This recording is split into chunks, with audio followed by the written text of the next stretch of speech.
I said, hey, hey, welcome to the Man Cave Happy Hour. I said, hey, hey, welcome to the Man Cave Happy Hour. We're gonna drink a fine whiskey and smoke a really fine cigar.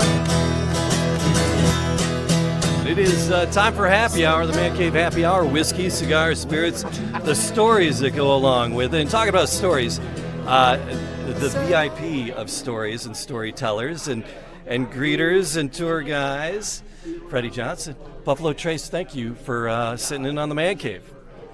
Thank you for the invite. So I talk about the Man Cave. We are in like the ultimate Man Cave here in the Best Kept Secret. Tony in the Wine Garden, Big Tony. You guys go way back. Many years. So we were trying to figure that out. I think we're probably getting close to about 13, 14 years now. So this is so great. I mean, Tony turned this back room, and you were in the back room before when it was just kind of storage and just kind of a man cave. You know? It was an old dusty. Yeah. And now it's sleek and swank, and the Best Kept Secret is not going to be a Best Kept Secret for long. It's going to be the coolest speakeasy, one of the coolest ones in the city, without a doubt. What do you think about that entry coming in? Oh my God, cool?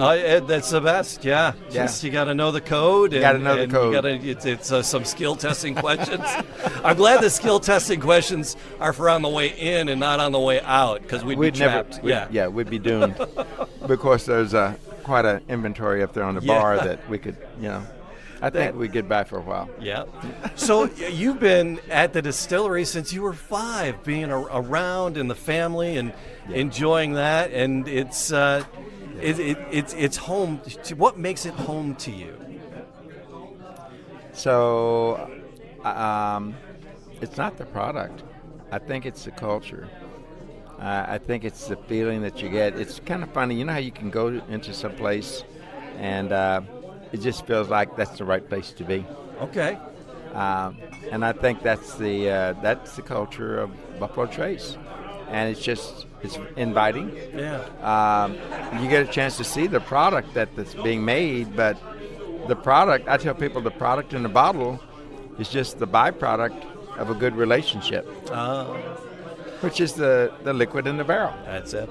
That's gorgeous. You shared a couple great family stories, and those will be part of this as well. And all of a sudden you meet somebody, and I call them memory moments. I remember the first time I met Tony. He was coming in the door of Buffalo Trace Distillery. I think y'all were doing a barrel pick that day. And they were telling me, I said, who's that guy? They said, that's Big Tony. I said, what? That's Big Tony. He said, you just got to know this guy. You got to meet this guy. People come into your lives in crazy ways, and you don't realize the significance of the moment. I call them coulds and shoulds. We had a lot of stuff going on, and they were busy trying to do a barrel picks. We're there on the first one. Keep standing up. Wait, let's stay on the first one. Brother was there. Yeah, brother was there. Yeah, third trip down. Yeah, like he's the. But we started having some bonds. We started getting together. We started looking forward to being able to see each other, and just spending time together. Was there anything to be gained by it? No. It was just a relationship. It was just a fun moment. So I call them memory moments because they're moments in your lives that something happens and you don't even understand the significance of it until much, much later. And you realize that you've made a difference in someone else's life. So for this evening, I just want to do something special. I asked if everyone has a glass. Doesn't matter what's in it. But we're going to do a special toast to this charming young man.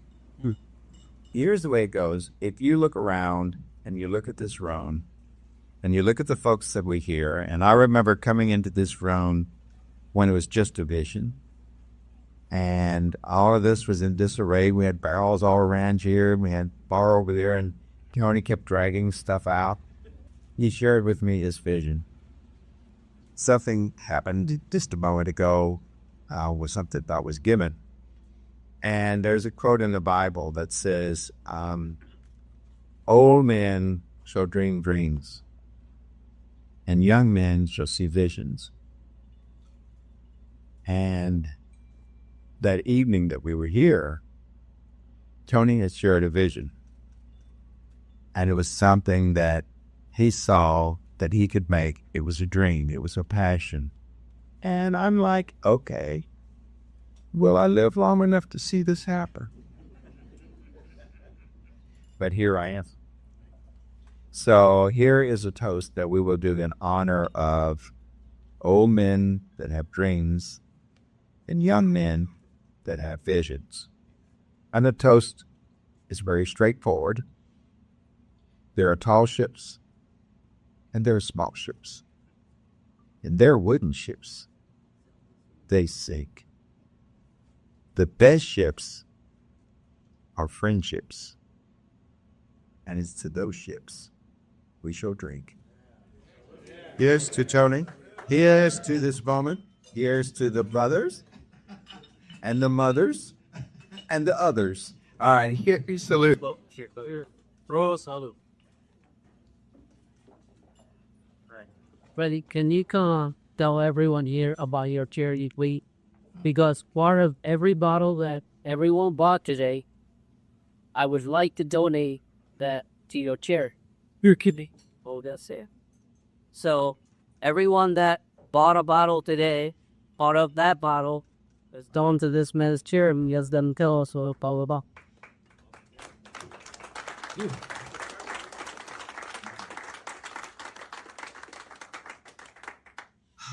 All right, so what happened to Freddie was Freddie, as a little kid, ran around Buffalo Trace Distillery. My grandfather had been there for 52 years. My dad had been there, so Granddad and Colonel Blanton met on the riverbank behind that distillery. That became part of the distillery for a while. But anyway, that was the flood. But anyway, they were there together 52 years, but there's no Tom Sawyer Huckleberry fan kind of a story. Two little kids throwing rocks in the river, and they became friends. And they were together for 52 years. The Scottish and Irish had taken a liking to my grandfather, and they showed him how they made honey barrels of whiskey. Single barrels that taste exceptionally good. And my grandfather then passed that along to my dad. So my father and Elmer T. Lee were in the Air Corps together. Dad was a civil engineer. He made landing strips on remote islands. Elmer was a bombardier. And Elmer's planes landed on Dad's landing strips during the war. And Elmer and my father were at Buffalo Trace Distillery for 47 years. Elmer, at 90 years old, became one of only 3 living master distillers to ever have a whiskey named after him. And if you enter the hooch, the other 2, one was Booker No with Jim Bing, that's Booker's in the little wood crate, and Jimmy Russell was Wild Turkey, Russell Reserve. And Jimmy Russell's the only one of those 3 guys that's still alive today. So if you ever get to Kentucky and you get a chance, swing by Wild Turkey and just tell him that you were up here in Michigan with Freddie and he mentioned how special he was. So at 90 years old, Elmer gets this award, one of 3 living master distillers. At 94 years old, my dad had become the only living person to first and handle every millionth barrel that's ever come through Buffalo Trace Distillery since Prohibition. And then here I stand, and I had discovered something about good bourbon and good whiskey. They both had a shot of bourbon a day. Elmer, 90 years old, still an ambassador traveling around the world. Dad, 94 years old, still able to push these 550-pound barrels around. But they had a shot of bourbon a day. So I figured this must be the secret to longevity. So are you ready? You just got a toast for someone that's going to live to be over 300 years old. Had to increase my consumption considerably. The journey that I'm taking you on, here's what happens. I call the promises made, promises kept. My father wanted me to work at the distillery with him like he had done his dad. The bourbon industry had slowed down, so I got recruited by AT&T and I moved away. But my father asked me to keep a promise, and the promise was that if I could, at some point, would I come back and work with him at the distillery?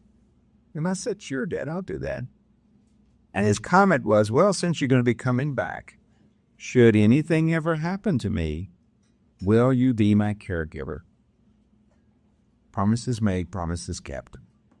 I made a promise to my own dad that I didn't understand my promise. If any of you in this room has ever been a caregiver, that's part of what this is all about. I didn't understand caregiving. I just knew I loved my dad. I didn't understand cancer. I didn't understand chemo. I didn't understand those treatments. I didn't understand what it does to the person that's going through it. But I knew I loved my dad. So I thought I could take care of my dad and continue with my career. That's what I thought I could do. Parents and loved ones are amazing. They care so much for you that they would not tell you what they're going through because they love you and they don't want to be a burden to you. And one evening, one of my trips got canceled, and I got a chance to spend a weekend with my dad after chemo treatment. And that's when I saw what he was going through, and it broke my heart. And I heard him. It woke me up from the bed, and I went in there where he was, and I looked at my dad. He looked like he'd been through a wringer on an old washing machine. And I looked at him and I said, why didn't you tell me what you were going through? What do your parents always tell you? Oh, it's not so bad. It's not so bad, son. I knew that if it really got bad, you'd take care of me. I said, Dad, this is pretty bad. I said, I'm coming home. I shared this with you. Of all the promises and all the gifts I've ever given my father while he was alive, do you know keeping a promise and coming home to be with him meant more to him than anything I've ever given you? Fast forward, I'm at the distillery with my dad walking around, 5 minutes to 9. Somebody comes by and says, have you seen what's going on up in New York? I'm like, no. They said, you should go in there and turn on the TV. We go in and we turn on the monitor in the break room, and the planes are flying into the World Trade Center. My father starts crying. He gives me a big hug and he says, I love you, son. I said, I love you too, Dad. And the significance of the moment, I would have been dead. Promises made, promises kept. I kept a promise to my father that I would take care of him. Then keeping a promise to my dad, my father saves my life. My commute into New York put me underneath the World Trade Centers from the planes hit the building. I come back to take care of my dad, and it takes me out of harm's way. The reason I'm sharing this with you is you made a could and a should decision this evening. That's why Tony is so important to me, and this moment is so important to me, because each of you in this room could have been somewhere else. You could have made an excuse and told Tony, oh, I would have loved to have been there if something came up. But for some reason, you're here. Coulds and shoulds. And the crazy part about life is we never know where life would have placed us had we have not been here in this room with Tony recognizing the significant accomplishment that he's made. Because sometimes he would have put you in harm's way. But we'll never know because we did a should instead of a could. So for me personally, I just want to say thank you for being my friend. Thank you for all the moments that we've shared together. I watched this family grow up, okay? And we've shared some rather interesting moments and what he went through to get this place to where it is today. And for those of you that were a part of that journey with him, I say thank you for being his friend. And I would like to say thank you for allowing me to be with you this evening. Tony, thank you so much. Good.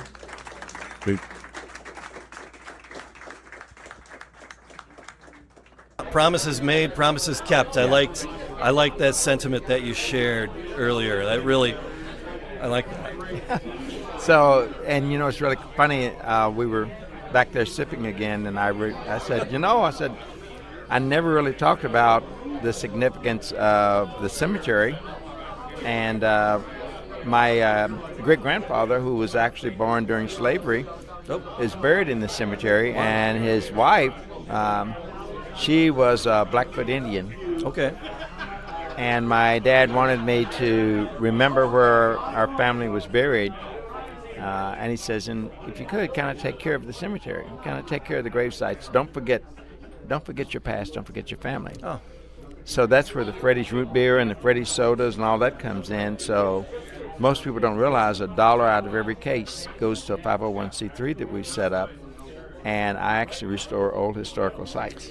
That was because Tony had asked you earlier, can you share a little bit about your charity? That's what that's about. And you got sidetracked telling a good story. Yep. And we didn't get to the charity. So your charity, that I was going to ask you, it restores historical sites? Yes. So I'm doing that one. What we're doing there is the only site like it in North America that this has ever been done. But we're using drones. We're using geophysical sonar devices. Wow. And we're using GPS positioning systems. And we thought there were only like 1,500 bodies in this old cemetery. Yeah. We've now discovered over 5,000. Oh, my goodness. So we have found soldiers from the Civil War. Yeah. We found slaves. We found some of the Scottish and Irish immigrants that first came in that settled into the Kentucky area. Wow. Yeah, pretty cool. And so you're marking those sites and honoring those people? Yeah. So we use New Holland makes a steel plate.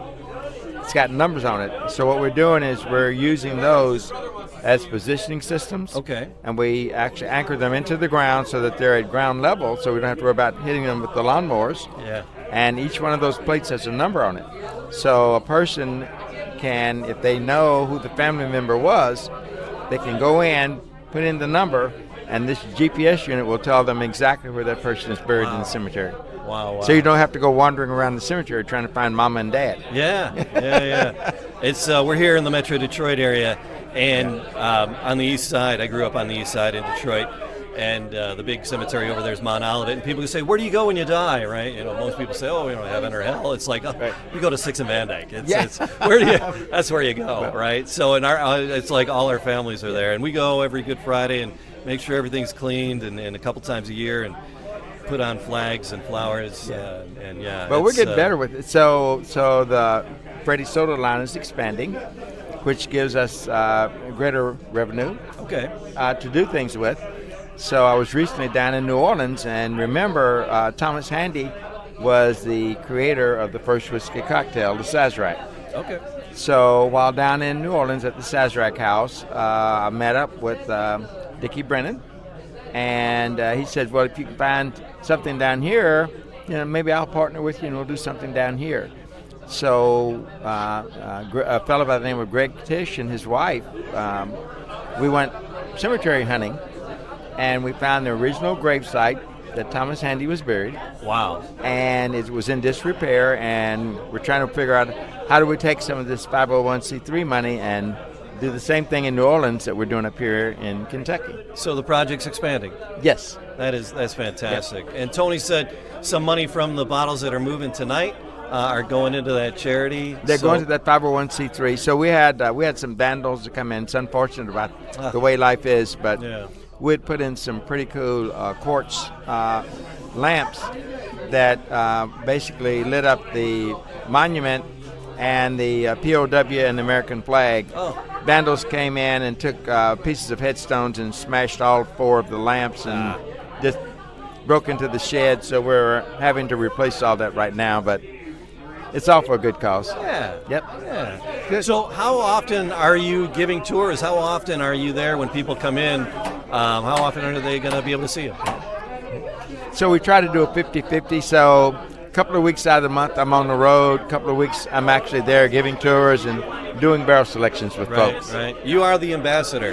Right? No. You got to be everywhere, right? No, I'm just Freddie. You're just Freddie. That's it. That's Freddie. All right, so Freddie, people come in from all around the world, all around the states, all around the world. Yep. What has been your favorite reaction that someone had to be in the distillery? What's been your favorite, their fangirl moment that they had, or what was your favorite experience with people coming in? You ready for this one? Yeah. It has nothing to do with whiskey. All right. It has to do with I was coming through the gift shop after doing the barrel selection. Uh-huh. There was a little kid there. He had been in with his dad, and we give samples of the root beer to the kids. And this little kid liked the root beer, and his dad had bought him a bottle of the root beer. And remember the Mean Joe Green commercial where he threw the jersey of. So this little kid's walking through, and he looks, and my image is on the bottle. And the little kid looks at the bottle, looks at me, looks at the bottle, looks at me, and he says, "Dad, it's him, Dad." And I heard the little kid, and I said, "Did you like that root beer?" And he said, "Yeah." And I said, "What's your name?" And he said, "Hal." And I said, "Well, here, Hal, give me your bottle." So I took his bottle and I signed it and I gave it back to him. The little kid was over the moon. Yeah. And the father said, "Now you know he'll never drink that bottle of root beer." I said, "You just missed the point." Yeah. And he said, "What do you mean?" I said, "Do you realize for the rest of your son's life, he will always remember being here at Buffalo Trace Distillery with you when I signed this bottle?" I said, "You have made a lifetime memory moment with your son that he will never, ever forget what you did." I love that. It's cool. I love that. I don't think I'll ever forget meeting you, Freddie. Thank you for sitting down with me. Is there someplace people can go to get more information about your, is it through the Buffalo Trace website they can get to the charity? Yeah, you can do it that way, or you can do Freddie's Historical Restoration Project. All right. And it'll bring it right up, and it'll tell you about the 501c and how you can donate. All right, Freddie, thank you so much. Oh, my gosh. Thank you, sir. Cheers, cheers, cheers, cheers. Salute.